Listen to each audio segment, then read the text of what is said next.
Hello guys, welcome to our bunk classes. आज का जो ये क्वेश्चन है जो भी इस क्लास में हम पढ़ेंगे वो 2019 में एसएससी सीजीएल के प्रीलिम्स में पूछे गए सवाल से लिया गया है। चलिए स्टार्ट करते हैं। इडियम्स कह रहा है, ठीक है। तो देखिए, to add fuel to the fire मतलब आग में घी डालना, मतलब क्या होता है? गुस्सा और भड़का देना, चीज़ों को और बदतर कर देना। देखते हैं ऑप्शन कौन सा है। एक्सप्लॉइट समवन, ये भी नहीं होगा, किसी को बर्बाद कर देना। सिंप्लीफाई, प्रॉब्लम सॉल्व करना, बिल्कुल नहीं। To make a bad situation worse, मतलब एक खराब सिचुएशन को और ज्यादा खराब कर देना। तो ऑप्शन नंबर सी ही क्या है? ये सही ऑप्शन है। To add fuel to the fire का अर्थ होता है to make a bad situation worse, और काम डाउन द सिचुएशन बिल्कुल नहीं होगा। तो ऑप्शन नंबर सी आपका सही है। नेक्स्ट बढ़ते हैं। देखिए आपका क्या कह रहा है, आपको कह रहा है हॉब्सन्स चॉइस, ठीक है। तो इसका अर्थ क्या होता है देखते हैं। To be in an aggressive mood when facing a challenge, बिल्कुल नहीं। To challenge an unworthy opponent, मतलब अनवर्दी का अर्थ क्या होता है? अनवर्दी होता है अयोग्य, अपोनेंट को चैलेंज करना, ये भी नहीं होगा। And apparently free choice where there is a real alternative. आप देखिए क्या कह रहे हैं, अगर आपके पास कोई नो रियल अल्टरनेटिव, आपके पास कोई विकल्प नहीं है, तो आपके पास एक फ्री चॉइस है, मतलब आपको पता है कि आपको किस चॉइस को अपनाना है, तो इसी को कहते हैं Hobson's choice. Option number C क्या है आपका? सही है। फिर डी क्या कह रहा है? To exercise the choice to surrender before the enemy, मतलब क्या हो गया? एनिमी के सामने सरेंडर करने को मान लेना, तो ये भी क्या है? गलत है। ऑप्शन नंबर सी आपका सही है। नेक्स्ट पर हूं, देखिए अब कह रहा है by and by. By and by का अर्थ क्या होता है? धीरे धीरे, जो कि ऑप्शन नंबर ए कह रहा है, मतलब ग्रेजुअली का अर्थ भी क्या होता है? धीरे धीरे। तो ऑप्शन नंबर ए आपका सही है। बाय एनी मीन्स किसी भी तरीके, सडनली मतलब अचानक, ऑन द होल पूरी तरह से। तो आपका ऑप्शन नंबर क्या है? ए ही सही है। नेक्स्ट बढ़ते हैं। देखिए कह रहा है चिकन हार्टेड। चिकन हार्ट का अर्थ क्या होता है? कायर लोगों को कहते हैं चिकन हार्टेड। जेनरस मतलब क्या होता है? दयालु। कॉर्डली मतलब क्या होता है? कायर। मिजरली मतलब क्या होता है? कंजूस, तुच्छ, ठीक है। और सेल्फिश मतलब क्या होता है? स्वार्थी। आप समझ गए। इसका ऑप्शन नंबर क्या है? बी इसका सही है। क्या है? बी कह रहा है आपको चिकन हार्टेड इसका अर्थ होता है कायर, कॉर्डली का अर्थ क्या होता है? कायर। अब हम बढ़ते हैं वन वर्ड सब चुनते थे। ओके, ठीक है। देखिए अब हम चलते हैं। इनक्लोज्ड एयर नहीं होगा, एरिया होगा। Enclose area where aircraft are kept and repaired. क्या कह रहा है? ऐसा जगह जहां हम क्या करते हैं? एयरक्राफ्ट को रखते हैं और उसको रिपेयर करते हैं, उसको क्या कहते हैं? उसको कहते हैं हम हैंगर। अच्छे से ध्यान देना, HANGAR, जी के बाद ए आएगा तो उसका अर्थ होगा वैसा जगह जहां हम एयरक्राफ्ट को रखते हैं। लेकिन अगर HANGER हो गया, ये हैंगर हो गया, तो उसमें जो कपड़ा टांगते हैं उसको कहते हैं हैंगर। और अगर HUNGER हो गया मतलब हो जाता है भूखा। और देखिए हार्बिंगर का अर्थ क्या होता है? हार्बिंगर का अर्थ तो संदेशवाहक, जो संदेश यहाँ से वहां पहुंचाता है। और होज का अर्थ क्या होता है? होज का अर्थ होता है पाइप या पानी छोड़ना, उसको कहते हैं होज। तो आपका ऑप्शन नंबर कौन सा है? ये सही है। नेक्स्ट पर हूं, देखिए सिक्स्थ क्या कह रहा है। सिक्स कह रहा है आपको a short story with a moral usually with animals as directors, जिसमें कि हम क्या करते हैं? एक छोटा सा कहानी जिसमें मॉरल डालते हैं, हम कुछ अच्छा नेक कथा डालते हैं, नेक उसमें संदेश देते हैं, जिसमें कि हम एनिमल को एज ए डायरेक्टर मतलब कोई डायरेक्शन के रूप में यूज करते हैं, तो उसको क्या कहते हैं? ठीक है। देखिए पहला हम बोलते हैं, ऑप्शन पहला दिया हुआ है HYMN, हैम मतलब क्या होता है? प्रशंसा के लिए स्रोत, मतलब किसी के प्रशंसा में गाया हुआ गाना या प्रशंसा करना, date is called ham.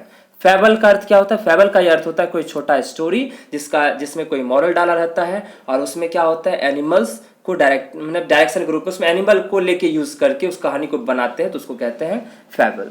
Okay, next देखते हैं। इसका दो ऑप्शन और बचा, उसका अर्थ क्या हो जाएगा?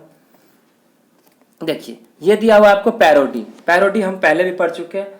पैरोडी का अर्थ होता है नकल, और ओड मीन्स होता है कोई कविता, ठीक है। अब नेक्स्ट चलते हैं सेवंथ क्वेश्चन की तरफ। Having to opposing feeling at the same time, मतलब आपके पास दो फीलिंग है, एक ही समय में दो फीलिंग आपके अंदर आ रहा है, तो उसको क्या कहते हैं? इक्विवेलेंट, बराबर होता है। कोइंसाइडिंग का अर्थ क्या होता है? संयोग से कुछ हो जाना, उसको कहते हैं कोइंसाइडिंग। एम्बीवेलेंट का अर्थ क्या होता है? एम्बीवेलेंट का अर्थ होता है मिले जुले भाव वाला। तो ऑप्शन नंबर सी आपका क्या है? सही है, क्योंकि क्वेश्चन आपको क्या कह रहा है? हैविंग टू अपोजिंग, दो फीलिंग एक ही समय में होना, उसको कहते हैं एम्बीवेलेंट। कंटेम्प्रोरी का अर्थ जानते हैं आप, समकालीन होता है। हम चलते हैं नेक्स्ट क्वेश्चन की तरफ, ठीक है। देखिए अब आ गया आपका ग्रुप ऑफ सीप्स। देखिए यहाँ गलती हो गई है, मिस्टेक हो गया है। देखिए अगर ग्रुप ऑफ शीप कहता है SHEEP भेड़ वाला, तो वो हो जाएगा आपका FLOCK, ठीक है। लेकिन ऐसा कोई ऑप्शन में दिया हुआ नहीं है, उसको कहते हैं फ्लॉक। ग्रुप ऑफ शीप को क्या कहते हैं? फ्लॉक कहते हैं। लेकिन ये यहाँ नहीं होगा। अगर यहाँ हो जाता है SHIPS, शिप्स मतलब जो जहाज होता है उसके अगर ग्रुप को कहेंगे तो उसको कहते हैं फ्लीट। क्या कहते हैं? फ्लीट, जो ऑप्शन में दिया हुआ था। आप इस बात को यहाँ पे क्वेश्चन में ध्यान रखना, ठीक है। पहला देखिए, अब स्क्वाड का अर्थ क्या होता है? स्क्वाड का अर्थ होता है टुकड़ी या फिर दल। कॉलोनी का अर्थ क्या होता है? कॉलोनी का अर्थ होता है बस्ती या फिर कोई उपनिवेश। और स्वार्म क्या होता है? मधुमक्खियों के झुंड को कहते हैं स्वार्म। यहाँ ध्यान देना, ग्रुप ऑफ शीप भेड़ों के झुंड को कहते हैं फ्लॉक। और अगर उसको क्या क्या कहते हैं, जहाज के अगर झुंड को देखिएगा, जो ग्रुप ऑफ शीप्स को कहते हैं फ्लीट, मतलब कहते हैं उसको हिंदी में बेड़ा। ओके, नेक्स्ट बढ़ते हैं। देखिए यहाँ पे अब आपका आ गया वर्ड वाला। इसमें से आपको क्या करना है? करेक्टली वर्ड ढूंढना है। मतलब 3 गलत होंगे और 1 क्या होंगे? सही होंगे। तो देखिए सारे वर्ड एक ही हैं, लेकिन इसमें क्या है कि ऑप्शन नंबर ए आपका सही है, क्योंकि डेफिनिट होता है DEFINIT, और सारा ये तीनों क्या है? गलत है। ऑप्शन नंबर ए आपका सही, जिसका अर्थ होता है निश्चित। और कमेमोरेट जो होता है, कमेमोरेट होता है ये वाला, ठीक है, COMMEMO, मतलब डबल M होता है और उसके बाद एक ही M आता है। तो ये भी गलत है, ये भी गलत है, ये भी, तीनों आपके गलत हैं। ऑप्शन नंबर ए सही है। और जो कमेमोरेट होता है उसका अर्थ क्या होता है? उसका अर्थ होता है उत्सव मनाना या किसी को श्रद्धांजलि देना। चलिए नेक्स्ट पर है। अब 11th की तरफ जा। इसमें क्या रहा, आपको रॉन्गली स्पेल्ड ढूंढना है। मतलब क्या है कि इसमें आपका 1 गलत होगा, 3 क्या होंगे? आपके सही होंगे। देखिए अलायंस क्या सही है? अलायंस हाँ सही है। अलायंस का अर्थ होता है गठबंधन, ठीक है। एक्विजिशन क्या सही है? हाँ एक्विजिशन भी सही है, जिसका अर्थ होता है प्राप्ति। क्या होता है? प्राप्ति। वर्ड को भी ध्यान रखना है, ACQUI ऐसे करके पूरे स्पेलिंग को ध्यान रखना है। और सी ऑप्शन में क्या है? एक्वेंटेंस। एक्विटेंस क्या सही है वर्ड? नहीं, ये गलत है। मतलब यही आपका आंसर के रूप में यही सही है, ओके। लेकिन ये शब्द क्या है आपका? गलत है। गलती क्या हुई है? देखिए इसका क्या होगा? ACQUI, ठीक है, ACQUI TANCE होगा, TANCE। एक्विटेंस होता है, ओके। यहाँ एन नहीं आएगा, ठीक है। एक्विटेंस, TUI में ए भी नहीं आएगा, फिर T होगा, ANC होगा, एक्विटेंस, जिसका अर्थ है भुगतान करना। और अबेंडन करते जानते ही हो आप, छोड़ना या किसी का बहिष्कार करना। चलिए नेक्स्ट बढ़ते हैं 12th की तरफ। देखिए फायर्स दिया हुआ है। फायर्स का अर्थ क्या होता है? उग्र होना, भीषण, मतलब उस चीज को कहते हैं उग्र में होना, भीषण में होना, उसको फायर्स कहते हैं। क्या ये वर्ड सही है? हाँ सही है। सीज, सीज गलत दिया हुआ है आपको। सीज कैसे होता है? SEIZD। सीज का अर्थ होता है जब्त करना, किसी को गिरफ्तार कर लेना, उसको कहते हैं सीज, ठीक है। तो ऑप्शन नंबर बी आपका इस हिसाब से सही है। ग्रीफ का अर्थ क्या होता है? ग्रीफ का अर्थ होता है दुख, ये भी सही है। पीस का अर्थ होता है टुकड़ा, ओके। चलिए नेक्स्ट बढ़ते हैं सिनोनिम्स की तरफ। प्रीफर्ड का अर्थ क्या होता है? प्रीफर्ड जो सिनोनिम्स क्या करना है हमें, पहले ये जान ले कि आपको सेम मीनिंग वाले वर्ड ढूंढने, ठीक है। देखिए प्रीफर्ड का अर्थ क्या होता है? प्रीफर्ड का अर्थ होता है अधिमानित, मतलब माना हुआ चीज, ओके, जिसको आप प्रीफर करते हो। मतलब बहुत सारा चीज है, उसमें से किसी एक को पसंद करके उसको ज्यादा प्राथमिकता देते हो, उसको कहते हैं मानना, उसको कहते हैं प्रीफर करना, ओके। देखते हैं ऐसे मीनिंग वाले वर्ड्स कौन से हैं।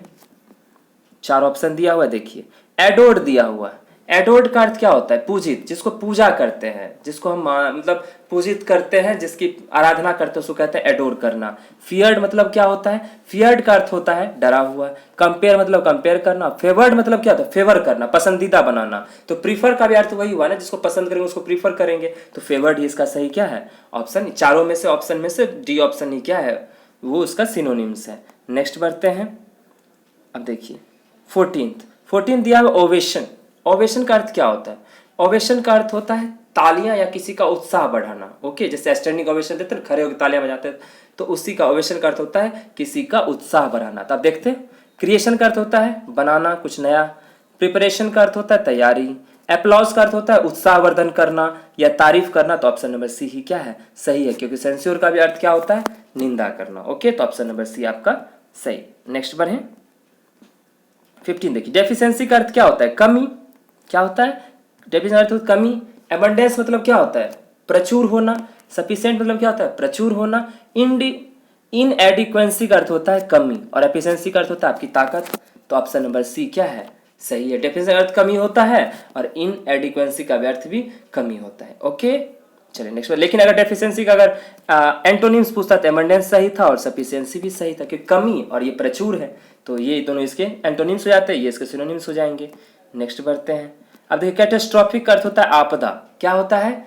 एक तरह का आपदा, विनाश आना, विनाशकारी। ओके, तो कैटास्ट्रॉफिक अर्थ वही हो गया, और डिजास्ट्रस का भी अर्थ वही होता है, आपदा या फिर आप कहते हैं विनाश। समझ गए? तो ऑप्शन नंबर 16 का यही सही है, मतलब सिनोनिम्स कैटास्ट्रॉफिक का डिजास्ट्रस ही होगा। मिस्टीरियस का अर्थ क्या होता है? मिस्टीरियस जिसका अर्थ होता है, जिसका मिस्टीरियस मतलब होता है कि बिल्कुल अलग टाइप का। ओके, और दूसरा क्या है फिर? टफ है, टफ मतलब मजबूत होना। और डेलिकेट का अर्थ क्या होता है? डेलिकेट का अर्थ होता है कोमल, बढ़िया। तो आप समझ गए, ऑप्शन नंबर ए ही इसका सही है। नेक्स्ट पर है, आप देखिए एंटोनिम्स चलते हैं। अब हमको क्या करना है? अपोजिट वर्ड वाले, अपोजिट मीनिंग वाले वर्ड ढूंढने हैं। ओके, हॉस्टाइल का अर्थ क्या होता है? देखिए हॉस्टाइल का अर्थ होता है विरोधी, शत्रु। अब देखिए इसमें क्या ढूंढना है मुझे? जो शत्रु नहीं हो वो ढूंढना है मुझे। एमिएबल का अर्थ क्या होता है? एमिएबल का अर्थ होता है स्नेही, मिलनसार। देखिए ये है शत्रु और ये है मिलनसार, तो ये दोनों आपस में क्या हो गए? एंटोनिम्स हो गए। तो ऑप्शन नंबर ए ही आपका सही है। वायलेंट मतलब क्या हो जाता है? वायलेंट का अर्थ होता है उग्र हो जाना, अनफेवरेबल नहीं होना, अनफेवर होना, एडवर्स मतलब विपरीत होता है, तो ये तो होगा ही नहीं। चलिए नेक्स्ट क्वेश्चन की तरफ बढ़ते हैं। 18 देखिए, स्लगिश का अर्थ क्या होता है? स्लगिश का अर्थ होता है सुस्त होना। तो सुस्त है तो उसका अपोजिट क्या हो जाएगा? एक्टिव। तो यही दोनों आपस में एंटोनिम्स हैं, तो ऑप्शन नंबर ए आपका सही है। डल मतलब जानते ही हो, सीडेंटरी में बैठा हुआ, वीक मतलब कमजोर। नेक्स्ट बढ़ते हैं 19 क्वेश्चन की तरफ। परसिस्ट मतलब क्या होता है? परसिस्ट का अर्थ होता है बनाए रखना या बचना। क्या होता है? बनाए रखना या बचना, बनाए रखना। ओके, इस बात को ध्यान रखना। इसके अपोजिट देखते हैं कौन सा हो सकता है। देखिए इंसिस्ट का अर्थ क्या होता है? इंसिस्ट का अर्थ होता है जोर डालना या किसी चीज को मांगना। और सीज का अर्थ क्या होता है? सीज का अर्थ होता है बिल्कुल बंद कर देना, अंत हो जाए। देखिए आप देखिए, परसिस्ट का अर्थ है बनाए रखने या बचना, लेकिन सीज का अर्थ बंद कर देना, तो ये दोनों आपस में क्या हो जाएंगे? अपोजिट वर्ड हो जाएंगे, यही इसका एंटोनिम्स हो जाएगा। रिमेन मतलब होता है बनाए रखना, ये सिनोनिम्स हो जाएगा, उसका कंटिन्यू मतलब भी होता है बनाए रखना। तो आपका ऑप्शन नंबर बी ही उसका एंटोनिम्स हो जाएगा। आज का लास्ट क्वेश्चन देखते हैं। ग्ली, ग्ली मतलब होता क्या है? ग्ली मतलब होता है खुशी, आनंद, प्रसन्नता, उसको ग्ली कहते हैं। जॉय मतलब भी वही होता है खुशी, ब्लिस मतलब भी सुख होता है, वो मतलब क्या होता है? शोक करना। फन मतलब भी खुशी होता है। अगर हमें इसका एंटोनिम्स कहा जाए तो एंटोनिम्स आपका सी है। ग्ली मतलब खुशी और उसका मतलब वो मतलब दुख होता है। लेकिन अगर इसका मुझे सिनोनिम्स कहा था, जॉय हो जाएगा भी, ब्लिस भी हो जाएगा और फन भी हो जाएगा। तो ये था हमारा आज का क्लास। आज हम अपना क्लास यहीं खत्म करते हैं। आप लोगों को धन्यवाद। आपको अगर चाहिए इसका पीडीएफ तो आप नीचे डिस्क्रिप्शन में से उसको डाउनलोड कर सकते हैं, और जरूर इसको सब्सक्राइब करना ना भूलें अगर आपको पसंद आता है, और शेयर भी करें। ओके, धन्यवाद।